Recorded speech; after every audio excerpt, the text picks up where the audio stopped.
Auparavant, signalons cette audience du président de la République ce lundi matin. Le chef de l'État s'est en effet entretenu avec la ministre française de la Défense, Florence Parly. La situation sécuritaire a été le principal sujet évoqué à cette occasion par les deux personnalités, Gérard Blaziz et Yazir Abiou, pour les détails.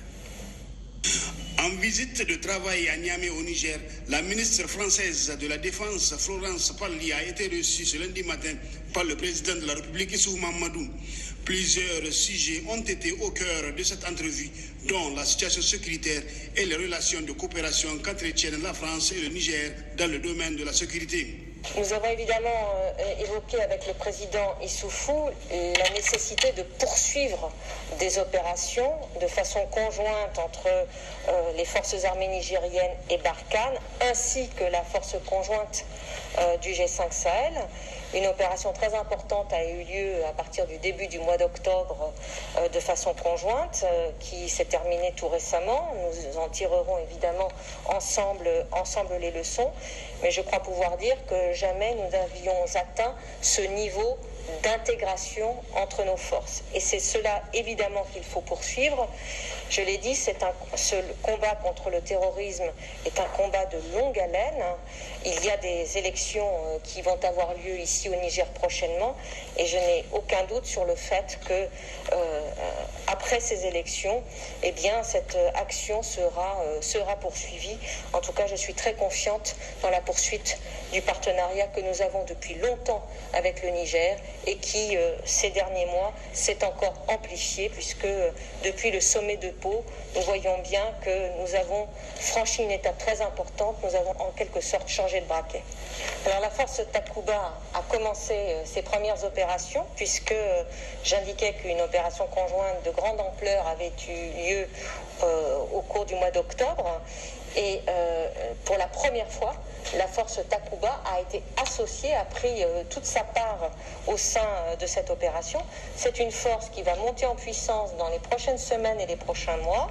Aujourd'hui, les partenaires européens sont la France et l'Estonie, qui seront bientôt rejoints par la République tchèque et par la Suède. Et nous avons également des confirmations de la participation d'un certain nombre d'États européens qui sont en train de planifier aujourd'hui leur participation.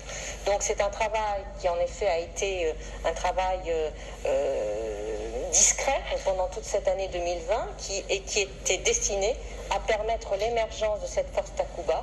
Takuba est là et Takuba va être de plus en plus présente et visible dans les prochains mois. Auparavant, la ministre française des Armées, Florence Parly, a eu une séance de travail avec son homologue nigérien, Issoufou Katambe. C'était en présence des hauts responsables militaires français et nigériens. À l'issue de cette audience avec le chef de l'État Issoufou Mahamadou, la ministre française de la Défense a animé un point de presse. Florence Parly a, pour la circonstance, réitéré le soutien de la France au Niger dans le cadre de la lutte contre l'insécurité et salué les efforts consentis par le Niger dans ce domaine. On l'écoute. Je suis très heureuse de ce dialogue étroit qui existe entre le Niger et la France et qui repose encore et toujours sur la franchise et sur la confiance. Ces derniers mois, le Niger a subi les conséquences économiques et sanitaires engendrées par la pandémie du coronavirus ainsi que par les inondations du fleuve Niger, provoquant ainsi une grave crise économique et humanitaire. Et je salue la mobilisation des Nigériens ainsi que les réponses qui ont été apportées par les autorités. Et j'ai rappelé le soutien infaillible de la France au Niger. J'aimerais également souligner le rôle déterminant qu'a eu le Niger et le président Issoufou notamment dans la gestion de la crise politique au Mali en tant que président de la CEDEAO. La nomination des nouvelles autorités au Mali ouvre la voie à la mise en place d'une transition politique civile dont les autorités auront la responsabilité d'organiser des élections générales transparentes et démocratiques. Le Niger et la France ont été marqués par la terrible attaque de Kouré le 9 août dernier, qui a coûté la vie à 2 Nigériens et à 6 Français. Cet événement a profondément ému la France et je remercie le Niger et particulièrement les forces de défense et de sécurité pour leur réactivité à la suite de l'attaque et pour leur soutien pendant l'enquête. Et je voudrais également saluer la coopération judiciaire qui existe entre nos deux pays. La France est consciente des efforts qui sont fournis par l'ensemble des acteurs pour stabiliser le pays. Je veux aujourd'hui rappeler que la France et le Niger sont unis dans ce long combat que représente la lutte contre le terrorisme. La menace terroriste est toujours présente au Sahel et les groupes terroristes restent actifs. Nous ne pouvons pas être partout, mais face à nos troupes, l'ennemi se défile et je tiens donc à saluer l'engagement et la bravoure dont font preuve les forces armées nigériennes au sein des opérations qui sont menées au niveau national ou bien au sein de la force conjointe du G5 Sahel. Et j'ai une pensée pour tous les soldats qui combattent ensemble dans la bande sahélo-saharienne. Il y a 11 mois, les pays du G5 Sahel et la France, avec leurs alliés et leurs partenaires internationaux, ont décidé de la mise en place d'un nouveau cadre de coordination, la Coalition internationale pour le Sahel, afin de mieux répondre à la crise sécuritaire au Sahel. Je me félicite des efforts qui ont été menés jusqu'ici et des résultats positifs qui en ont résulté. La coordination accrue entre les forces armées nigériennes et la force Barkhane a permis une meilleure appréhension de la menace et de nombreuses victoires sur les groupes armés terroristes, en particulier dans la zone des 3 frontières. Sur le terrain, elle s'est traduite par un partenariat opérationnel jusqu'ici inégalé. Ainsi, 3000 soldats français, nigériens et maliens, dont plus d'un tiers sont nigériens, ont mené ces dernières semaines une opération d'ampleur dans la zone des 3 frontières.